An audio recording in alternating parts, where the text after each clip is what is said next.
शांति। आज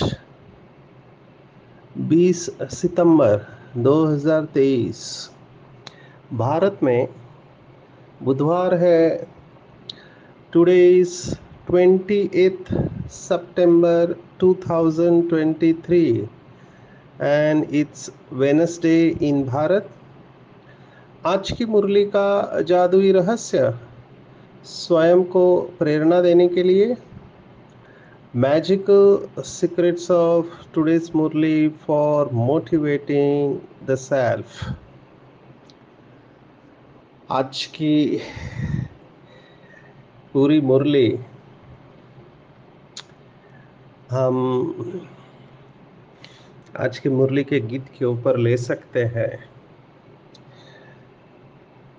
बाबा ने बहुत बार कहा है कि ये सभी गीत बाबा ने लिखने वाले के बुद्धि को टच करके लिखवाए हैं।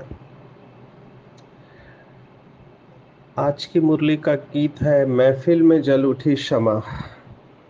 शास्त्रों में भी इसके बारे में लिखा हुआ है कि क्षमा और परवाने, एक्चुअली ये उर्दू शब्द है क्षमा और परवाने। संस्कृत के शब्द अलग है, पतंग कहते हैं इसको। पतंग कई लोग वो फरवरी मास में जो कागज की पतंग होती है उसको वो उड़ाते हैं, उसको पतंग कहते हैं। पतंग संस्कृत में एक छोटा कीड़ा होता है, कीटक, उसको भी अलग अलग नाम है। तो वो दिए के चारों तरफ चक्कर लगा रहता है। उसका दोष नहीं है, जहाँ लाइट दिखती है वहाँ वो खींच के चला जाता है। बहुत सारे गाँवों में कार्यक्रम करने का मौका मिला तो हमने देखा है कई सीजन में गांव में अभी किसी ग्राउंड में प्रोग्राम रखते हैं तो बहनें लाइट का इंतज़ाम करते, फोकस हो, गांव वालों को दिखाई दे स्टेज। तो हमको इतनी परेशानी होती है कुछ सीज़न में कि इतने उसके ऊपर कीटक आ जाते हैं, कीड़े आ जाते हैं। फिर उन कीड़ों से बचाने के लिए फिर एक कागज़ को वो क्या करते हैं, तेल में भिगोकर उसको रस्सी पर लटकाते हैं ताकि सब कीड़े उधर चिपक जाते हैं। तो बाबा ने बहुत मुरली में कहा हुआ है कि बच्चे, आप फेरी पहनने वाले हो या फिदा होने वाले हो। जैसे आजकल के स्कूल कॉलेज के बच्चे कहते हैं कि मुझे कहते हैं कि सर देखते ही प्यार हो गया। तो मैंने कहा क्या हो गया, आप तो अच्छे थे। तो कहते पता नहीं सर क्या हो गया, देखते ही प्यार हो गया, फिदा हो गए हम। तो बाबा यही कहता है कि बच्चे आप फिदा होने वाले, फिदाइन ये शब्द है, आपने सुना होगा फिदाइन। जो उर्दू जानते हैं, हम तो उर्दू को जानते नहीं हैं, लेकिन फिदाइन लोग होते हैं वो मरने के लिए तैयार होते हैं, किसी भी अपने लक्ष्य के लिए मरने को तैयार होते हैं। बाबा यही कह रहा है कि बच्चे क्या आप इस ईश्वर के प्यार के लिए मरने को तैयार हो। महफिल में क्षमा जल उठी है परवानों के लिए। ये क्षमा शिव बाबा, गॉड, अल्लाह, ईश्वर हमारे लिए महफिल में, इस बेहद की महफिल में जहाँ पे 800 करोड़ आत्माएं हैं लगभग, तो उस महफिल में ये क्षमा जल उठी है। और क्या हम ऐसे क्षमा पर फिदा होने के लिए तैयार है? चारों तरफ लगाए फेरे फिर भी हरदम दूर रहे। उल्फत देखो आग बनी है, मिलने से मजबूर रहे। यही सजा है दुनिया में दीवानों के लिए, प्रीत बनी है दुनिया में मर जाने के लिए। चारों तरफ लगाए फेरे, बाबा जानते हैं बच्चों ने भक्ति मार्ग में कितने फेरे लगाए हैं, कितने यात्रा की है। अलग अलग धर्मों में बाबा के बच्चे चले गए हैं। कई विदेशी बाबा को पूछते कि बाबा हम इतना दूर कहाँ गए, कहाँ हम भारतवासी थे और भारत से हम अमेरिका, लंदन, ऑस्ट्रेलिया चले गए। तो बाबा ने कहा बच्चे आप उधर अगर नहीं जाते तो उन आत्माओं की सेवा कौन करता। आप उधर गए हुए हैं तभी तो उन आत्माओं का भी कल्याण होगा। जहाँ पर बाबा के बच्चे हैं, अगर वो त्यागी और तपस्वी है तो उनके वाइब्रेशन से पूरा एरिया सेफ रहेगा। ये आगे चलकर विनाश के वक्त ये सब लीलाएं हम देखने वाले हैं। हिस्ट्री रिपीट होने वाली है। तो चारों तरफ लगाए फेरे फिर भी हम उसको पा नहीं सके हैं, मिलने से मजबूर रहे और हम दुखी हो गए। मरने का है नाम मोहब्बत।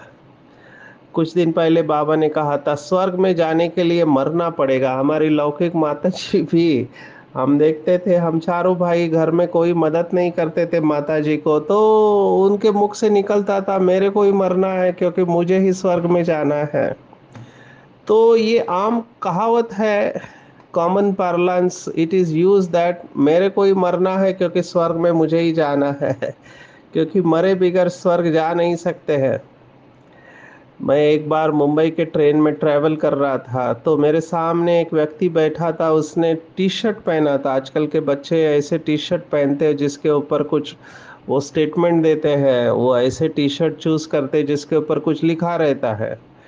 तो मेरे सामने जो व्यक्ति बैठा था उसके टी शर्ट के ऊपर बहुत अच्छा वाक्य लिखा था। उसमें ऐसा लिखा था कि everybody wants to go to heaven but nobody wants to die. माना स्वर्ग का सुख सब चाहते हैं लेकिन मरना कोई नहीं चाहता, और जब तक मरेंगे नहीं तब तक स्वर्ग का सुख मिलेगा नहीं। गीत में कहते मरने का है नाम मोहब्बत, जलने का है नाम जवानी, पत्थर दिल है सुनने वाले, कहने वाला आंख का पानी, आंसू आए आंखों में गिर जाने के लिए, प्रीत बनी है मर जाने के लिए। तो बाबा ने संडे की मुरली में भी कहा कि थोड़ा तुम मरो थोड़ा हम मरे। और कई लोगों को यही कंप्लेंट होती है कि हर बार मैं ही क्यों मरो, दूसरा भी तो थोड़ा मरे। अभी बाबा ने मरने का डेफिनेशन तो दिया है, हमने कई बार देखा है। स्पिरिचुअलिटी माना मरना। कई लोग मुझे पूछते हैं कि डॉक्टर साहब कब तक सहन करने का, मेरा पति तो बदल नहीं रहा है, मेरी पत्नी बदल नहीं रही है, बच्चे बदल नहीं रहे, बॉस बदल नहीं रहा। हर एक यही कहता है कि कब तक सहन करने का। इनफैक्ट मनोविज्ञान में, साइकोलॉजी में एक सिंड्रोम बताया हुआ है। सिंड्रोम माना ग्रुप ऑफ सिम्टम्स जिसमें होते हैं, लक्षण होते हैं दो तीन, उसको सिंड्रोम कहते हैं। तो उसका नाम ही है बॉयल फ्रॉग सिंड्रोम। साइकोलॉजिस्ट हमको वार्न करते हैं कि बॉयल फ्रॉग सिंड्रोम में नहीं जाना है आपको। जैसे वो मेंढक होता है, मेंढक, या जिसको अंग्रेजी में फ्रॉग कहते हैं या मराठी में बेडूक कहते हैं। तो ये मेंढक की विशेषता होता है कि वो एम्फीबियन माना धरती पर, जमीन में, सब जगह वो एडजस्ट कर सकता है अपने बॉडी टेम्परेचर को। तो साइंटिस्ट ने प्रयोग किया कि उसको एक छोटे बर्तन में पानी डाल के उसमें मेंढक को रख दिया और उस बर्तन को उन्होंने चूल्हे पर रख दिया गैस के ऊपर, और बहुत धीमी आंच में गैस को चालू किया। तो पानी था वो पहले तो नॉर्मल टेम्परेचर वाला था, वो धीरे धीरे गर्म होने लगा। अभी मेंढक को लगा कि बाहर शायद टेम्परेचर बढ़ रहा है थोड़ा सा, तो उसने अपनी एडजस्टमेंट कैपेसिटी को यूज़ करना चालू किया। अपना बॉडी का टेम्परेचर वो पानी के साथ एडजस्ट करने लगा।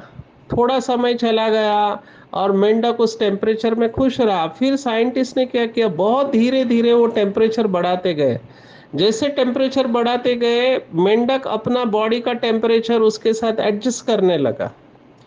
अभी साइंटिस्ट को तो एक्सपेरिमेंट करना ही था, तो उन्होंने धीरे धीरे, जिसका पता ही नहीं चले कि टेम्परेचर बढ़ रहा है, ऐसे करते टेम्परेचर को बढ़ाते गए।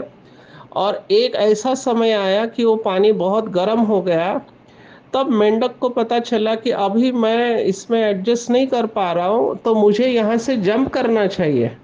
अभी वो मेंढक जंप कर सकता था, लेकिन उसकी पूरी शक्ति ही वो सहन करने में चली गई, पानी के साथ एडजस्ट करने में चली गई, और फिर वो जंप नहीं कर पाया, and he boils down to death, माना वो उबलते हुए पानी में मर गया। साइंटिस्ट इस सिंड्रोम को कहते हैं, इस बीमारी को कहते हैं बॉयल फ्रॉग सिंड्रोम। अभी इसमें साइंटिस्ट मैसेज ये देना चाह रहे हैं कि आप सहन करने की भी एक लिमिट रखनी चाहिए, क्योंकि आपकी सहन शक्ति जब खत्म हो जाएगी तब आप अपने आप को बचा नहीं पाओगे, the damage will be permanent. यहाँ पे दो स्कूल्स ऑफ थॉट है। कुछ लोग कहते हैं कि सहन करना भी पाप है। एक अन्याय करने वाला तो पापी होता है, लेकिन अन्याय सहन करने वाला उससे बड़ा पापी है। अभी ये वन स्कूल ऑफ थॉट है, एक मान्यता है।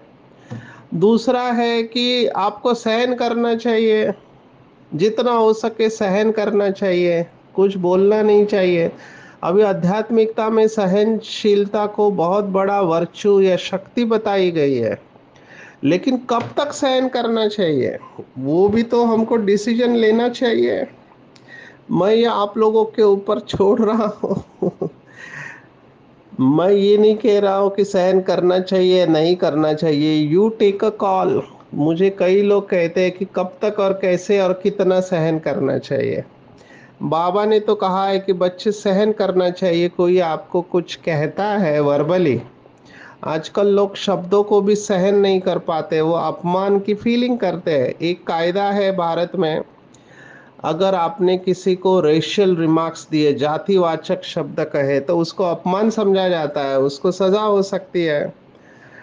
मैं अभी जिस डिपार्टमेंट में सेवा देता हूँ, समाज कल्याण मंत्रालय, उसमें ये सब केसेस पड़े हुए, जाति के ऊपर एक दूसरे को रिमार्क्स देते रहते हैं और शब्दों शब्दों का इस्तेमाल करते हैं। तो उसके लिए कायदा है कि आपने अगर ऐसे शब्द इस्तेमाल किए हैं तो आपको सजा है। मैं ईस्टर्न इंडिया में गया था। अभी ईस्टर्न इंडिया माना हमारे सेवन सिस्टर, 7 राज्य है भारत के, वहाँ पे बहुत बार जाना हुआ, आसाम के साथ में है। तो अभी कुछ राज्यों में जो भाई बहनें हैं, उनकी जो आईब्रोज है, आँख के ऊपर की जो रेखा है, वो चाइना की जैसे दिखती है, वो थोड़ा खड़ी होती है, साइड में जाती है। तो उनके लिए कुछ लोग ऐसा शब्द इस्तेमाल करते हैं जो यूज़ नहीं करना चाहिए, है ना? तो उस शब्द को अगर इस्तेमाल किया गया तो आपको सज़ा है। तो ये सब कायदे हैं, लेकिन ये बोलने वाले शब्द हैं, लेकिन कई लोगों को ये सहन नहीं होते हैं और उससे वो दुख का अनुभव करते हैं, और इन शब्दों के ऊपर भी झगड़ा है, एक दूसरे को मारने को तैयार हो जाते हैं लोग।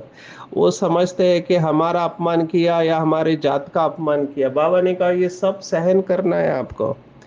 अभी यहाँ पर अगर कोई फिजिकली अब्यूज करता है, समझो हम कहते हैं डोमेस्टिक वायलेंस, माना पति पत्नी का झगड़ा। अभी पति कुछ कहता है, उल्टे सुल्टे शब्द कहता है, तो पत्नी सहन करती है, लेकिन जब मारता है तो मार खाना, ये सहन करना या नहीं करना है, ये इंडिविजुअल डिसीजन हो सकता है। बाबा ने एक मुरली में कहा, अगर आपका पति आपको मारता है तो समझना चाहिए कि आपने भी उसको पिछले जन्म में मारा था। अभी ये एक थॉट हो सकता है, इसमें डिफरेंस ऑफ ओपिनियन हो सकते हैं। आपको अपने को बचाना ज़रूर आना चाहिए और अपने आप को वायलेंस में सेफ रखना है, क्योंकि आजकल मैं देख रहा हूँ कि कई लोग गुस्से में ऐसा काम करते हैं जो बाद में पश्चाताप होता है।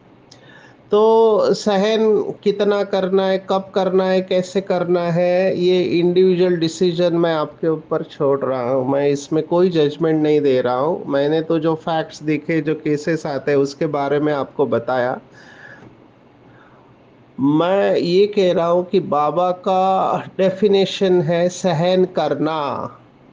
बाबा ने कहा कि पवित्रता के लिए मरना पड़े तो मर जाना चाहिए। दैट इज व्हाट बाबा ने एक मुरली में कहा है, लेकिन सभी के अंदर प्रैक्टिकली इतनी शक्ति नहीं होती है। तो फिर बीच का रास्ता निकलना चाहिए कि युक्ति युक्त चलना चाहिए। युक्ति युक्त, अभी युक्ति युक्त माना आपने अपने आप को ढीला छोड़ने की मार्जिन दे दी तो कई लोग बहुत ही ढीले हो जाते हैं। वैसा भी नहीं होना चाहिए, बिल्कुल टाइट भी नहीं होना चाहिए, एकदम ढीला भी नहीं होना चाहिए, लेकिन युक्ति युक्त जरूर चलना चाहिए, ऐसे बाबा ने कहा। और बाबा ने कहा हुआ है कि बच्चों को मदद मिलती है, कई सारे माताओं को, भाइयों को इसमें मदद मिलती है जिनके ऊपर ऐसे अन्याय और अत्याचार होते हैं, तो मदद मिलती है। मैंने बाबा का रोल इसमें देखा है कि बाबा साक्षी हो जाता है ऐसे समय पर। मेरे को कई सारे भाई बहने फोन करके बोलते हैं कि बाबा अगर बाप है, सर्वशक्तिवान है, तो वो मदद क्यों नहीं करता, और उसकी मदद कुछ भाई बहनों को ही मिलती है, कुछ लोगों को नहीं मिलती है, ये फर्क क्यों है। तो मैंने यही कहा कि आपका निश्चय पक्का है या नहीं है। अगर मेरा निश्चय पक्का है तो पक्का निश्चय का लक्षण होता है तेरे फूलों से भी प्यार, तो तेरे कांटों से भी प्यार। जब ऐसे पेपर बीके लाइफ में आते हैं जो बहुत टफ होते हैं, तो कई लोगों के अंदर ये फीलिंग आती है जिसको हम कहते हैं कि मेरे ऊपर अन्याय हुआ है, इनजस्टिस हुआ है, और भगवान के घर भी मेरे को न्याय नहीं मिलेगा, भगवान की अदालत में भी मुझे न्याय नहीं मिलेगा, तो कहाँ न्याय मिलेगा। ये प्रश्न कई सारे मूवीज में भी रेस किया गया, और यही प्रश्न मुझे भी कई लोग पूछते हैं। कई लोग फ्रस्ट्रेट हो जाते हैं, निराश हो जाते हैं और गिव अप कर लेते हैं। अभी गिव अप करना भी अलग अलग प्रकार का होता है। जिस माता बहन की सहन शक्ति खत्म हो गई, जिसको बहुत सहन करना पड़ रहा है, माना उसकी सहन शक्ति खत्म हो गई, तो वो सोचती है कि ऐसे जीने से तो मरना अच्छा है, और वो अपने जीवन को खत्म कर देती है। अभी ये अच्छा तरीका नहीं है ऐसे मुझे लगता है। हम समझ सकते हैं कि इसमें तकलीफ होती है, लेकिन अपने आप को खत्म करना स्पिरिचुअलिटी के हिसाब से महापाप है। क्योंकि हो सकता है कि आपकी सिचुएशन आगे बदलने वाली हो। कई सारे ऐसे केसेस है जो अन्याय के बावजूद लगे रहे और उसमें से बाहर निकल के आए हैं। तो ये ऐसी कई सारी परिस्थितियां आती है जब हमको लगे रहना पड़ता है। मैं इसके लिए एक बुक सजेस्ट करूंगा, जो काफी फेमस हुआ, इंटरनेशनल बेस्ट सेलर हुआ। एक डॉक्टर ने लिखा हुआ किताब है वो, विदेश के साइकियाट्रिस्ट डॉक्टर जिनका नाम है doctor Victor Frankl. Victor Frankl, और उस किताब का नाम है man in search of meaning. Man in search of meaning, इसका हिंदी में भी किताब आया हुआ है। तो इसमें क्या दिखाया है कि नाजी कंसंट्रेशन कैंप जर्मनी में जो कैदियों के ऊपर अत्याचार हुए, आपके रोंगटे खड़े हो जाएंगे। आपको अगर ये मूवी देखने को मिलता है तो जरूर देखना चाहिए कि उनको गैस चेम्बर में डाला जाता था, और उनके ऊपर सभी सारे अत्याचार जो आप कभी सोच नहीं सकते ऐसे अत्याचार हुए थे, और एक एक करके लोग मर रहे थे। अब ये साइकियाट्रिस्ट था, इसने सब नोटिस किया, नोट्स बना था ताकि कौन से लोग गिव अप कर रहे हैं, माना हार खा रहे हैं, मर रहे हैं, और इसके परिवार के भी कुछ सदस्य चले गए, ये बच गया और कुछ लोग बच गए। तो उन्होंने खाली आखिर में उसका कंक्लूजन ये निकाला कि कौन से लोग इस डिफिकल्ट इन अत्याचार में बच जाते हैं कि जिनके जीवन में लक्ष्य होता है, मीनिंग एंड पर्पस, जो अर्थपूर्ण जीवन जीते हैं, जो भी काम करते हैं अर्थ के साथ करते हैं, एक लक्ष्य को लेके चलते हैं, तो इन सब परिस्थितियों को अच्छी तरह सहन कर पाते हैं। मैं ये सब बात इसलिए कह रहा हूँ क्योंकि ये महाविनाश का दुख, ये पॉइंट आज की मुरली में आया हुआ है, और ये सब हमारे में से सभी आत्माएं इसको देखने वाली, या इस शरीर में या किसी और शरीर में, it is not just a coincidence. ये केवल एक कोइंसिडेंस नहीं है कि बाइबल है, कुरान है और भगवत गीता है, इन सभी में विनाश का वर्णन आया है। बाइबल में डूम्सडे कहते हैं, कुरान में कयामत का समय, और गीता में महाभारत। ये तीनों है क्योंकि हम सब ने ये देखा हुआ है। अभी इस समय 2023 में, ये सितंबर मास चल रहा है, लीबिया में तूफान के वजह से हाहाकार मचा हुआ है। मोरक्को में अर्थक्वेक की वजह से हाहाकार मचा हुआ है। आप सोचो, ये दोनों सिचुएशन एक साथ आए हुए हैं, आगे क्या होने वाला है हमको नहीं पता। और इसमें मौत का तांडव नृत्य होगा। तो बाबा पूछ रहा है क्या आपको दुख होगा? ये बहुत क्रिटिकल प्रश्न है कि हमको दुख करना चाहिए। मुझे कॉन्फ्रेंस में एक बार टॉपिक दिया गया था, सेलिब्रेटिंग लाइफ, और मुझे बोला आप शुरुआत करो डॉक्टर्स की कॉन्फ्रेंस। अभी सेलिब्रेट कैसे करें? उस समय वॉर चल रहा था वर्ल्ड में, कितने सारे लोग मर रहे थे। तो मैंने इसी बात को लेके शुरुआत किया कि चारों तरफ लोग मर रहे हैं, हम यहाँ ऑडिटोरियम में बैठ के अच्छी तरह से लेक्चर सुन रहे हैं, तो इतने सारे इस समय दुखी लोग हैं। Does your conscious allow you to celebrate the life? क्या आपको लाइफ को सेलिब्रेट करना चाहिए? अभी ये जो प्रश्न है, इसको हम अंग्रेजी में कहते हैं एथिकल कॉन्फ्लिक्ट, माना नैतिकता का द्वंद्व चलता है कि चारों तरफ दुखी लोग हैं और क्या मैं जीवन का आनंद ले सकता हूँ, माना सेलिब्रेट कर सकता हूँ। तो बहुत सारे लोगों ने कहा नहीं, अच्छा नहीं है, चारों तरफ दुखी है, भले अलग अलग धर्म के लोग हैं लेकिन वो दुखी है, तो हम कैसे कर सकते हैं? स्पिरिचुअल लोग कैसे शांति से सोच सकते हैं? फिर बाद में मैंने दूसरा प्रश्न पूछा कि अगर चारों तरफ निगेटिव एनर्जी है तो उसको हील करने के लिए कौन सी एनर्जी चाहिए? तो सभी ने कहा पॉजिटिव एनर्जी चाहिए। तो सेलिब्रेशन का अर्थ क्या है फिर? सेलिब्रेशन माना पार्टी करना, उसको सेलिब्रेशन आप कहते हैं, या और कुछ सेलिब्रेशन है? तो हमारा ये तरीका होता है कि हम प्रश्न पूछते हैं, क्योंकि हम फैसिलिटेशन में जब हम वर्कशॉप लेते हैं तो आजकल हम डायरेक्ट जवाब नहीं देते, हम केवल लोगों को प्रश्न पूछते हैं और फिर लोग अपने आप उनको जवाब मिल जाता है, उनका अंदर से जवाब आता है। तो महाविनाश का दुख बाबा के बच्चों को हो नहीं सकता, बाबा ने कहा, क्योंकि ये ड्रामा है। हम साक्षी होके देख रहे हैं और हम जानते हैं कि आत्मा कभी भी मरती नहीं है, आत्मा अमर है और इसका पाप किसी के ऊपर भी नहीं लगता, क्योंकि ये यज्ञ की स्थापना ही इसलिए हुई है कि लड़ाई लगे, क्योंकि जब तक पुराना जाएगा नहीं नया आएगा नहीं, सभी लड़ मर कर वापिस घर जाएंगे। ये ड्रामा की भावी है, भगवान ने रिजल्ट पहले से ही बता दिया क्या होने वाला है। तो हमको निश्चिंत रहना चाहिए, हमको झटका नहीं लगना चाहिए कि अरे ऐसा क्यों हुआ। झटका उसको लगता है कि जिसको पता नहीं कि आगे क्या होने वाला है। तो इस बात को बहुत बहुत गहराई से कूट कूट कर अपने अंदर भरना चाहिए कि हमको दुख हो नहीं सकता, क्योंकि हम फरिश्ते बन रहे हैं। हमको पता है सबके अकाउंट सेटल हो रहे हैं। जैसे मैं अभी इस समय देख रहा हूँ क्या क्या बातें हो रही है पति पत्नी के बीच में, माँ बाप और बच्चों के बीच में, ऑफिस के बीच में, सेंटर्स के बीच में, लौकिक परिवार में, अलौकिक परिवार में, गवर्नमेंट में। कितने सारे समस्याएं बढ़ते जा रहे हैं, कॉम्प्लिकेट होते जा रहा है, ऐसे दिखाई दे रहा है। अभी ये सब कॉम्प्लिकेशन में भी कल्याण समाया हुआ है। दो धारणाएं मैं आज के इसके ऊपर बताऊंगा कि निर्दोष दृष्टि और निस्वार्थ भावना। बाबा ने मुरली में कहा है कि ड्रामा में किसी का दोष नहीं है। बाबा ने आज भी कहा है इस विनाश का पाप किसी पर भी नहीं लगता। तो निर्दोष दृष्टि रखना है और निस्वार्थ भावना रखनी है। अभी मैं अनुभव से कह रहा हूं, सुखी वही रहेगा जो निस्वार्थ रहेगा।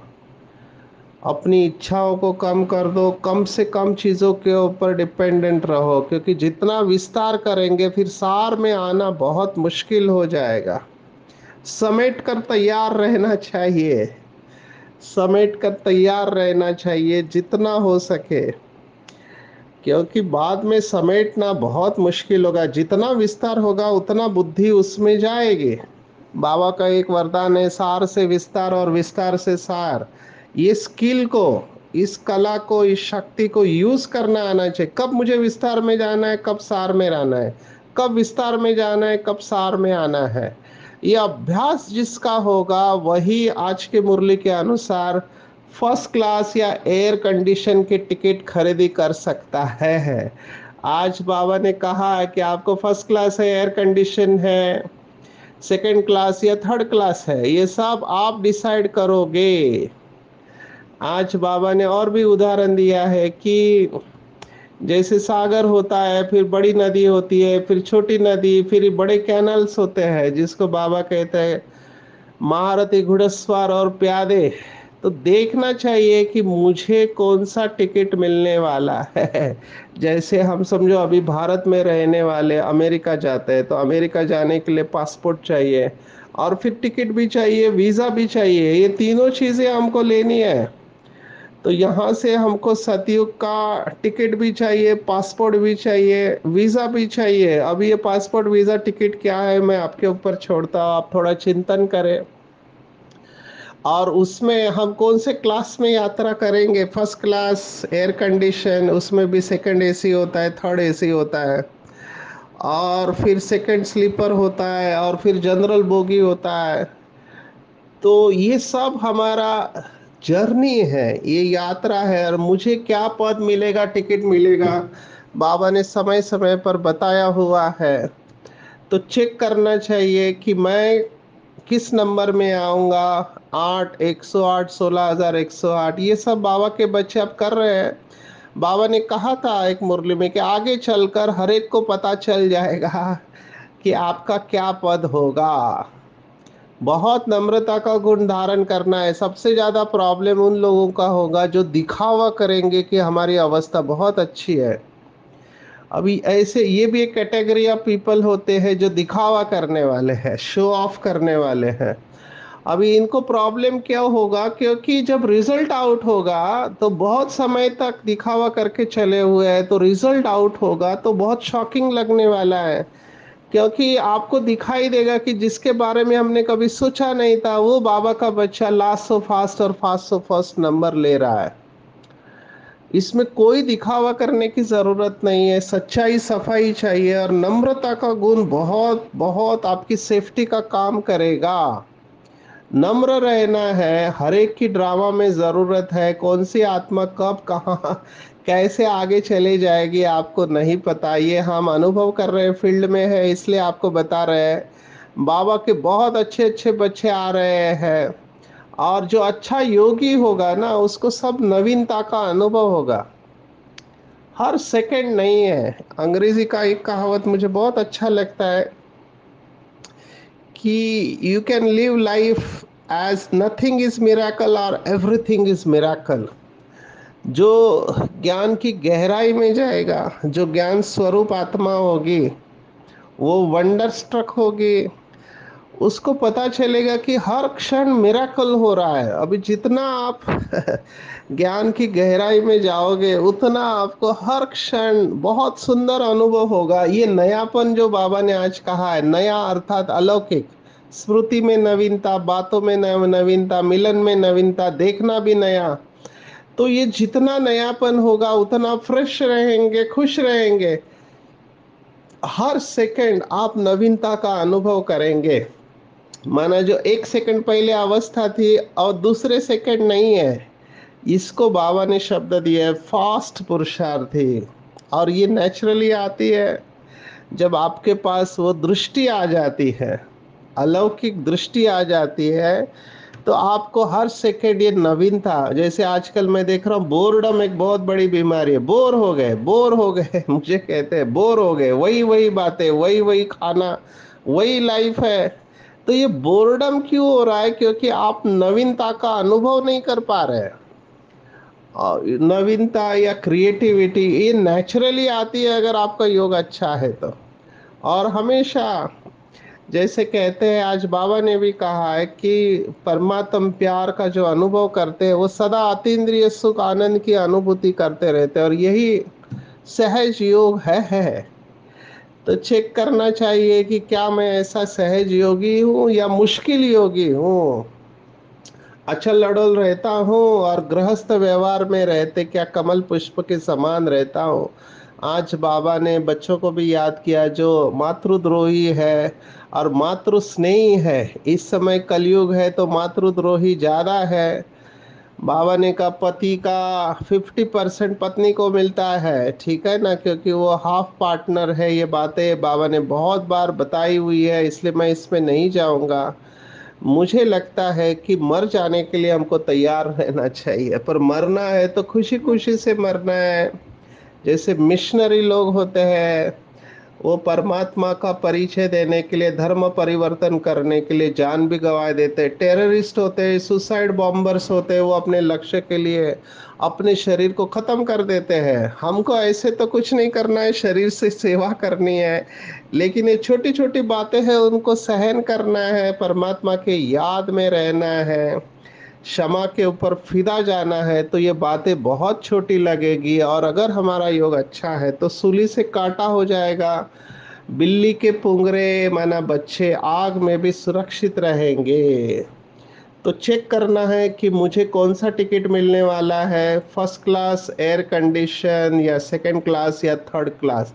जितना हमारा पुरुषार्थ श्रेष्ठ होगा, बाबा के साथ सर्व संबंधों का अनुभव होगा, शिव बाबा के ऊपर हम फिदा जाएंगे, तो डेफिनेटली हमें अच्छा एयर कंडीशन का टिकट मिल जाएगा।